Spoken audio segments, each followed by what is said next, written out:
Welcome back to another episode of Dabble, where coding meets a sprinkle of comedy. Today, we are diving into the mysterious magical world of extended function arguments in Python. Ooh, sounds complicated, right? Don't worry, I will make it so simple that even your pet goldfish could write Python by the end of this video. Now, I know what you are thinking, extend function arguments, okay? Are we learning coding a black magic? Trust me, it's neither. It's just Python begin its useful over smart self. So grab your coffee, get comfy, and let's decode this arcs and keywords wizardry in the funniest way possible. So let's move to computer screen and let's do a coding with laughing. So in today's video of Python, I'm telling you about the extended function and argument syntax in Python in object-oriented programming. Like previously we started a new series in the Python about the object-oriented programming. So let's continue it. Python's extended argument. Now, Python extended argument syntax allows for a flexible function and method parameter definition using like star arcs and star keywords. And I have already told you this in my introduction. These constructs are particularly useful in object-oriented programming. In the short form, it's called OOP. When you're designing a classes with the methods that need to handle an arbitrary number of positional or keyword arguments.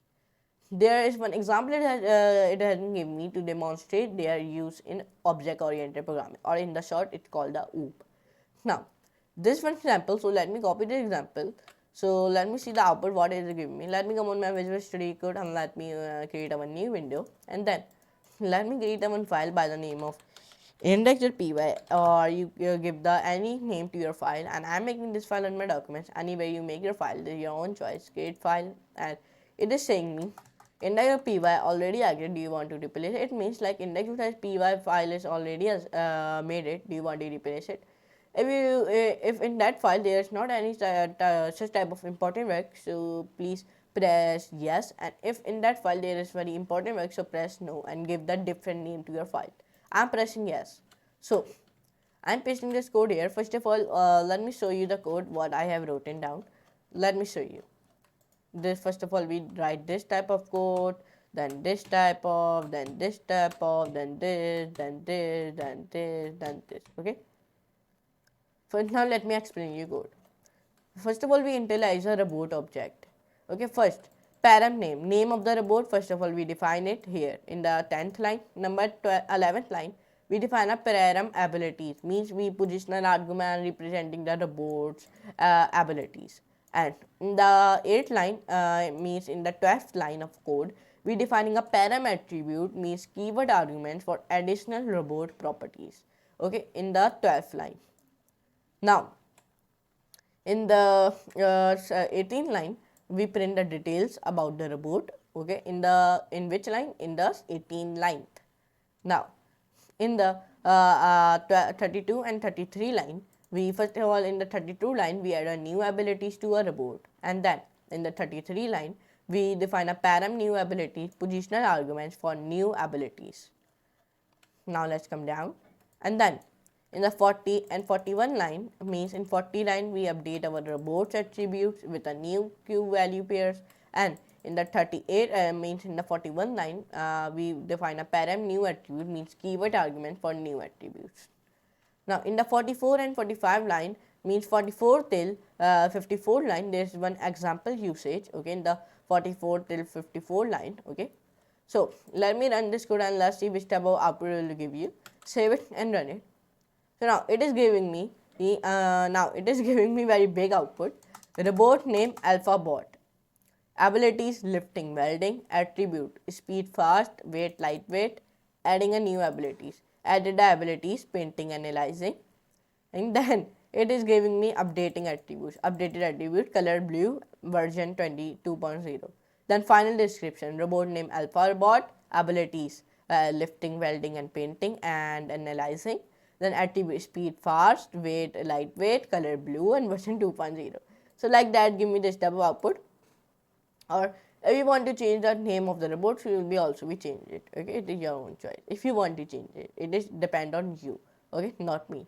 Okay, so if you want to change the name, so you will also give the as Rayyan robot.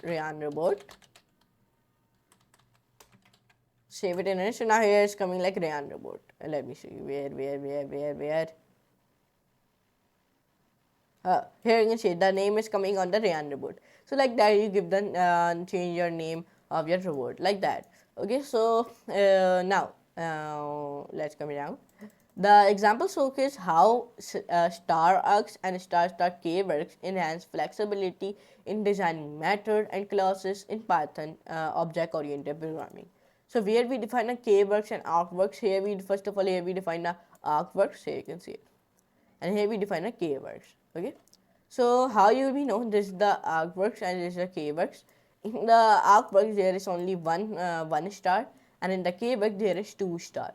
Okay, so like that I will be define the keyworks and aworks. Okay, so but anyways, I hope you can share this class if you enjoy. So please like this video, share and subscribe to my channel, and don't forget to all the notification bell also, so you never miss any future related videos about the Python. And I know this video is smaller, so sorry for that, because in today's video there is not that type of explanation. In this video there is only the code and code, so that's why the video is smaller. But I hope you will be understand about the extended function and argument syntax in Python object oriented programming. And if you do not access my playlist of the Python, so let me tell you how to access it. First of all, go on to the Google Chrome and search here my channel by the name of Rayyan. Okay, like you all know. Then we are very near to 5,000 subscribers, so please complete it. Click on the videos popular, and then click on the playlist. Then click on the Python tutorial playlist. First of all, access the playlist and bookmark it also. And we define up from day 1 till we completed. Let me show you how we completed a video. So let me show you. We completed 1 till, let me say, 1 till 178 videos we have successfully completed, and we are very near to 1,000 views of our playlist, so please complete it also. So but anyways, I meet you in next class, in next very amazing class. So now for today. And that's Bravo folks. I hope you are now a pro at handling extended function arguments in Python. If you enjoyed this video and learned something new, don't forget to hit that like button and share it with your fellow coders. And subscribe to the channel for more fun-filled coding adventures. Until next time, keep coding and keep laughing, because that's how we roll at Code with at Rayyan.